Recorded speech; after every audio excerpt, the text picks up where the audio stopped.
Good morning, and thank you for joining me for another 5 good minutes in the Word.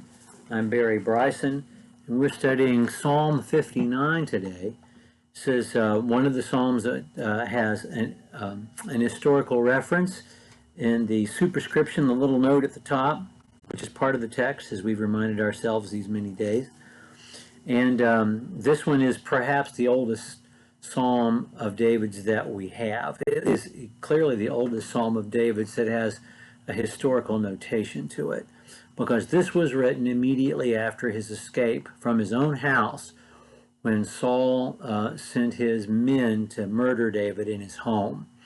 David was tipped off that this was about to happen, and David's wife, Michal, Saul's own daughter, helps her husband escape, and then Jonathan, Saul's son, helps him get out of the country later on. Two of Saul's three children that we know loved David, dearly loved David, and helped David escape from Saul. It's a longer song. The superscription says, to the choir master according to Do Not Destroy, which is the same tune of the song we looked at yesterday. A miktam of David, when Saul sent men to watch his house in order to kill him. These events are recorded in 1 Samuel chapter 19, if you'd like to go back and look at the reference there. And one of the refugee songs, the first refugee song that was written. For being an early song, it has such an intricate structure. David of course, is writing words to an existing tune. We don't know what that tune sounded like at all, in any way. We have no knowledge of what ancient Hebrew music sounded like. But he has written a really tightly structured song. It's in two parts, verses 1 through 10 and verses 11 through 13. And each part mirrors the other part. For instance, he talks about the dogs attacking him in verses 6 and 7 and in verses 14 and 15. And then he talks about God being his strength and his steadfast, and celebrates God's steadfast love in verses 9 and 10, and again in verse 17, which is the way the song ends. It has this in common with the song that we looked at yesterday, which was written a little later, also a refugee song, in that it ends by David saying, in the earliest part of the morning, I'm going to get up and sing about you.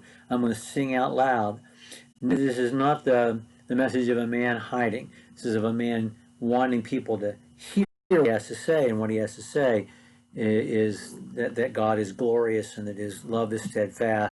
He is our fortress. Well, let's go ahead and read this, and we'll just notice a few things afterwards. It's longer. It's 17 verses. Deliver me from my enemies, O God. Protect me from those who rise up against me. Deliver me from those who work evil, and save me from bloodthirsty men. For behold, they lie in wait for my life. Fierce men stir up strife against me. For no transgression or sin of mine, O Lord, for no fault of mine, they run and make ready. Awake, come to meet me, and see. You, Yahweh, God of hosts, are God of Israel. Rouse yourself, punish all the nations, spare none of those who treacherously plot evil. Each evening they come back, howling like dogs, prowling the city. There they are, bellowing with their mouths, with their swords in their lips. For who, they think, will hear us? But you, O Lord, laugh at them. You hold all the nations in derision. O my strength, I will watch for you. For you, O God, are my fortress. My God, in his steadfast love, will meet me. God will meet me. God will let me, look in triumph on my enemies. Don't kill them, lest people forget. Make them totter by your power, and bring them down, O Lord, our shield. For the sin of their mouths, the word of their lips, let them be trapped in their own pride. For the cursing and lies that they utter, consume them in wrath. Consume them till they are no more, that they may know that God rules over Jacob to the ends of the earth. Each evening they come back, howling like dogs, prowling about the city. They wander about for food and growl if they don't get their fill. But I will sing of your strength. I will sing aloud of your steadfast love in the morning. You have been to me a fortress, a refuge in the day of my distress. Oh, my strength, I will sing praises to you. For you, O God, are my fortress, the God who shows me steadfast love. There's so much literary content. There's so much beauty in the language, balance, so much structure. There's so much that just pops that we wish we had time to talk about. And David, in such distress and as such a young man, to compose something like this really is the great literary genius of human history. The thing that strikes me is that Saul's the one who's trying to kill him, and David never threatens Saul's life, never seeks revenge against Saul. When he had the opportunity to kill Saul, he never takes advantage of it, and when Saul dies, he sings a lament of praise to Saul. And so he's asking God to do this to his enemies, but there is in no way in this psalm a recognition that his enemy is indeed Saul. There are people speaking against him, and then there are the nations.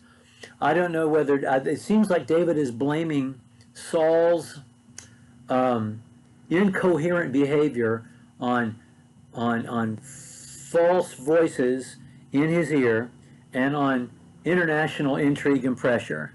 And he's asking God to take care of that.